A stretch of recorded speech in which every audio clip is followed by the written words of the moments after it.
Today, on March 16th, 2025, Eiji Aonuma celebrates his 62nd birthday. This man is responsible for directing and producing so many of the Zelda games that we as the fans hold close to our hearts. So to celebrate his birthday, I want to explore his entire life story and teach you all how Eiji Aonuma rose to fame at Nintendo and became the current head of the Zelda series. This is The Legend of Eiji Aonuma.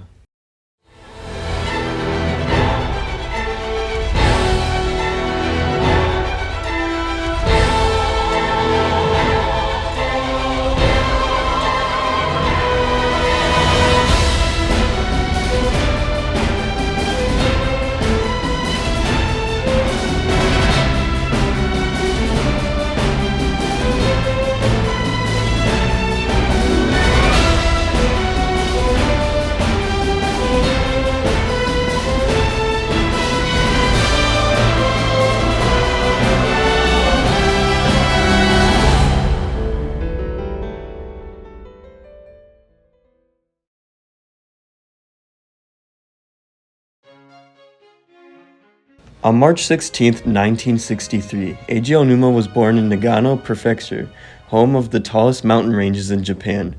Aonuma, originally named Eiji Onizuka, had a very creative mind since he was a kid. His grandfather and uncle were carpenters who worked very diligently, and they inspired Onizuka to work hard to create things. He even dreamt of creating something like Astro Boy, a robot superhero from an early Japanese manga series. Whenever there was homework from his school that involved crafting, he would get some nails and a hammer and make creations of his own. He also built himself many toys as his parents weren't too keen on buying him any. Onizuka's creative talent would bring him to the Tokyo National University of Fine Arts and Music, where he worked on completing his master's course in composition design. In this course, he built tons of Japanese puppets called karakuri, the word meaning mechanism or trick. These three dolls that Onizuka created could be mechanically controlled to play the instruments in their hands. Not too long after graduating in 1988, Onizuka was able to meet Shigeru Miyamoto and land a job at Nintendo. You see, Onizuka was running an exhibition where he was showing off his puppets, and at some point during this, members of the video game industry visited this exhibit, and they took a liking to all of Onizuka's puppets.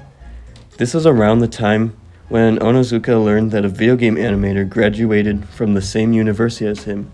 This was Yoichi Kotabe, who worked on Heidi, Girls of the Alps, and even created packaging for the Super Mario Bros. Series at the time. Onizuka was able to get his business card from the university, and the two soon established contact. Kotabe was actually able to set up an interview at Nintendo for Onizuka, and that's when he met Shigeru Miyamoto. Miyamoto was already becoming a big name at Nintendo, as he was responsible for creating the Super Mario Bros. Series as well as the Legend of Zelda series. During this interview, Onizuka showed Miyamoto his karakuri puppets he created throughout his graduate work, and Miyamoto really took a liking to them. Because of his huge level of creativity, Onizuka was hired and thus began his journey at Nintendo. He began drawing what's called dot art, or more known as pixel art, for early Nintendo games such as NES Open Tournament Golf. However, Onizuka wasn't familiar with video games as he never played any growing up, so to introduce him to the video game world, his girlfriend provided him with a few classics such as the original Dragon Quest and PC version of the Portopia serial murder case. Ever since then, Onizuka had a blast playing video games and grew fond of The Legend of Zelda: A Link to the Past. His first Zelda game was actually the original on the NES, but due to its extreme difficulty, he wasn't really attached to the series until the third installment for the Super NES. After working on designs for many games, Onizuka decided to create a game of his own, Marvelous, Another Treasure Island. This game was heavily inspired by A Link to the Past, and by looking at the gameplay, it's easy to tell how. After Shigeru Miyamoto played Marvelous, he allowed Onizuka to join the Zelda team on their latest project, The Legend of Zelda: Ocarina of Time. Being able to work on this game made Onizuka very happy, as he found 2D worlds very limiting. He didn't feel like he was showcasing his full potential as a designer, but with the chance to be a designer for the first 3D Zelda game, his creative limitations went away. Onizuka was mainly in charge of designing the dungeons of the game, as well as directing the system of the game. It's unclear when exactly this happened, as there's very limited information out there, but sometime before or during the process of developing Ocarina of Time, Eiji Onizuka and his girlfriend got married, and in the process, his surname changed to Aonuma, the name we are all way more familiar with.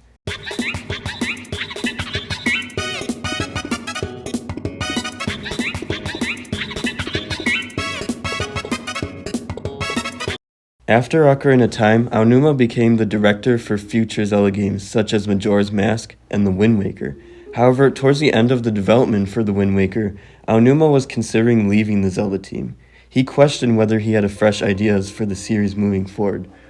He was also very exhausted by the development of The Wind Waker, as well as the promotional tour for the game due to its huge backlash and hate at the time. Despite Aonuma telling Miyamoto that he wanted to leave the Zelda team, he was eventually persuaded to stay, and was even promoted as the producer of the series by Miyamoto himself. While being the producer of so many more Zelda games was a huge honor, it was no easy task for Aonuma. While working on the games was fun for him, the whole Zelda team were always challenged by what they called the Miyamoto test. For example, the Zelda team would be ready to wrap up development on a game, but Miyamoto would then arrive and ask for drastic last-minute changes. Despite some frustrations the developers may have had with Miyamoto, Aonuma has stated that Miyamoto was a great communicator who helped the team get on the right track. As the producer of the series, Aonuma was also in charge of managing the Zelda franchise as a whole, so he really needed to keep an eye out to make sure any third-party developers were staying true to what a Zelda game is. In the early 2000s, Aonuma and the team collaborated with Capcom to make both the Four Swords games, the Oracle games, and the Minish Cap. Despite Aonuma's worries, Capcom was very faithful to the series and made sure to not harm the series' reputation as a whole. The Zelda team also partnered up with Grezzo, who worked on remastering Zelda games such as Ocarina of Time, Majora's Mask, and Twilight Princess. Koei Tecmo also worked on their own Dynasty Warriors-inspired Zelda game called Hyrule Warriors, which was very well received for being a spin-off Zelda game. And this leads us into Aonuma's most ambitious Zelda game yet.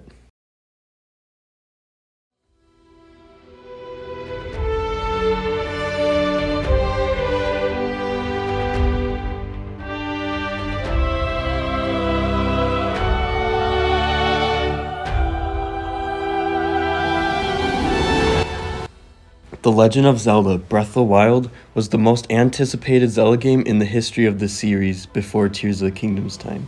First announced by Aonuma himself in January of 2013, this game was promoted as the game to take the series in a new direction, to break the Zelda formula essentially.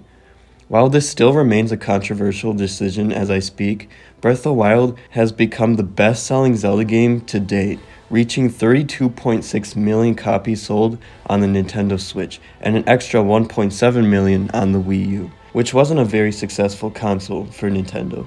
It even dominated in the Game Awards and earned the title of Best Game of the Year in 2017. And now I'm happy to announce the winner for Game of the Year is selected by 51 global media and influencer outlets and the fans.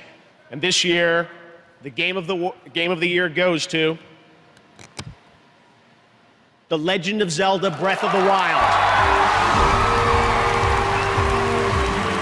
This is Nintendo's first Game of the Year win at the Game Awards. Tonight, Breath of the Wild also won for Best Action Adventure Game and Best Game Direction.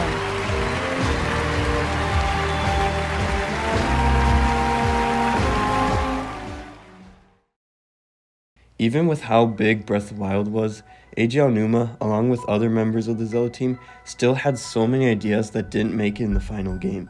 They began working on a third DLC pack for Breath of the Wild, but soon decided to scrap that idea and begin working on a brand new game, a sequel to their best-selling game.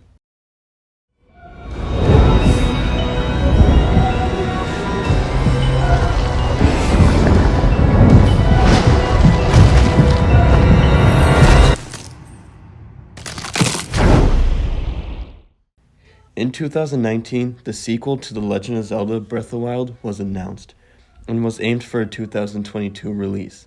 However, as that time approached, Eiji Aonuma came out and sadly announced that the game would be delayed for another year.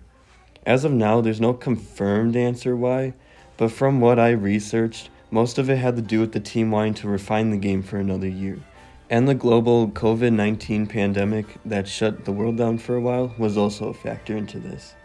Despite some setbacks, the Zelda team were able to finish work on The Legend of Zelda Tears of the Kingdom.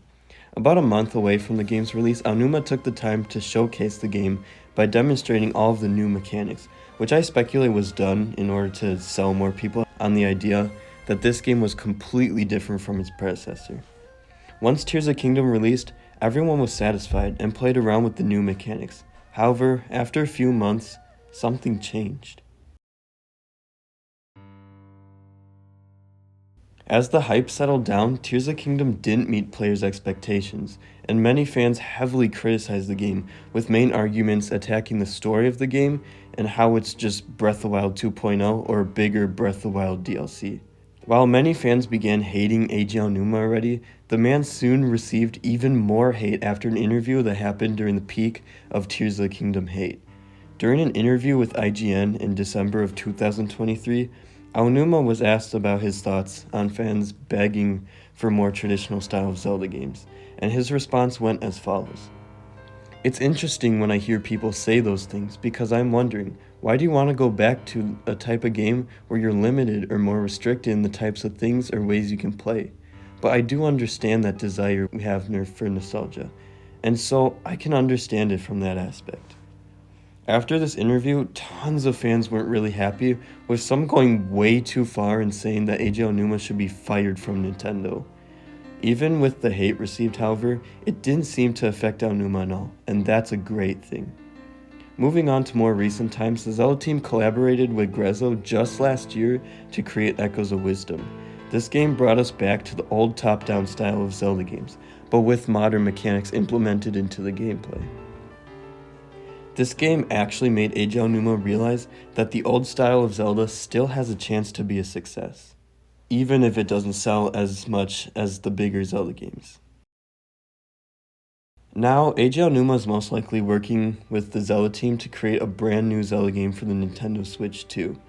With his free time though, he still loves riding motorcycles, which was a passion he fought so hard to bring into Breath of the Wild's Champions Ballad DLC, and is a part of a Nintendo orchestra made up of Nintendo employees called the Wind Wakers, where he plays percussion, bongos, and congas. When he isn't working on a Zelda game, Aonuma enjoys playing Monster Hunter and The Last Guardian, two games which may or may not have given him ideas for his own games. Overall, the story of Eiji Aonuma's rise to the head of Zelda is a very fascinating one to me, and how he struggled at times and worked very hard to achieve success really inspires me to be as creative as he is. Happy birthday, Aonuma, and may you have another successful year. Overall, I had a really fun time putting this video together as I didn't really know Aonuma's backstory and how he joined the Zelda team. I originally wasn't going to make this video at all, but I was just scrolling through articles a few weeks ago and read somewhere that Eiji Aonuma's birthday was on this date, and coincidentally, it's also my channel's 2-year anniversary as well. So it was a perfect time for a video like this. I just can't believe that I've been making YouTube videos for 2 years now. Looking back though, I've really grown since my debut. Going from my cheesy Tears of the Kingdom videos to my better quality theory videos to shifting my main focus on the Zelda timeline for a whole year on the channel, it has really been a fun ride. But it wouldn't have been possible without you all. So thank you all so much for the support. No matter if you've been with the channel for a while, a recent subscriber, or a new viewer, I appreciate your support and thank you for an awesome 2 years on YouTube. If you learned something new about Eiji Aonuma today, leave a like on the video, and if you want to stick around for my Zelda timeline videos, subscribe so you don't miss them. Have an awesome rest of your day, and I'll see you on our next adventure.